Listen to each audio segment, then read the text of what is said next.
नमस्कार दोस्तों, देसी न्यूज़ भोजपुरी में आपका स्वागत है। और आप सभी को बता दें, इस फिल्म के निर्माता हैं रत्नाकर कुमार, जो कि एक नई लेवल की फिल्म बनाए हैं, जिस फिल्म का नाम है वीर।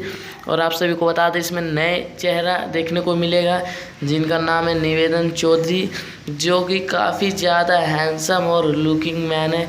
और आप सभी को बता दें, ये फिल्म आप सभी को शुभ अवसर 15 अगस्त पर देखने को मिलेगा, यानी आज ही 11 बजे इस फिल्म को यूट्यूब चैनल पर रिलीज़ कर दिया जाएगा, जिसे आप लोग सुपर सैटरडे में देखेंगे। 15 अगस्त को सुबह 11 बजे फर्स्ट टाइम देखने को मिल रहा है, क्योंकि पहले ये रिलीजिंग नहीं हुआ था, तो इसीलिए। और आप सभी को बता दें, ये फिल्म जैसे काफ़ी ज़्यादा मस्त फिल्म है, लव स्टोरी फिल्म है, और आप सभी को देखने में आ जाएगा। एक्शन धमाकेदार पूरा भरपूर है, इसमें नए चेहरा देखने को मिला। तो आप लोग इस फिल्म को देखें, ताकि पता चले कि क्या सच में रत्नाकर कुमार जी ने सही चेहरा लिया या नहीं। अगर चेहरा अच्छा लगे तो आप लोग इस फिल्म को और भाई को भी सपोर्ट कीजिए।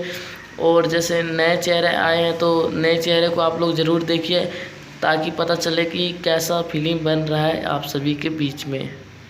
ये चैनल पर वर्ल्ड वाइड रिकॉर्ड ऑफिशियल पर रिलीज़ कर दिया जाएगा 11 बजे आज। तो आप लोग सपोर्ट करते रहिए भाई को, और ठीक है। और बहुत ही सुपर हिट फिल्म आ रही है आप सभी के बीच। तो न्यूज़ अच्छा लगा, रिपोर्टिंग अच्छा लगा, तो चैनल को अभी सब्सक्राइब करें, बेल आइकन दबा दें, और वीडियो को लाइक करें और शेयर करना ना भूलें। धन्यवाद।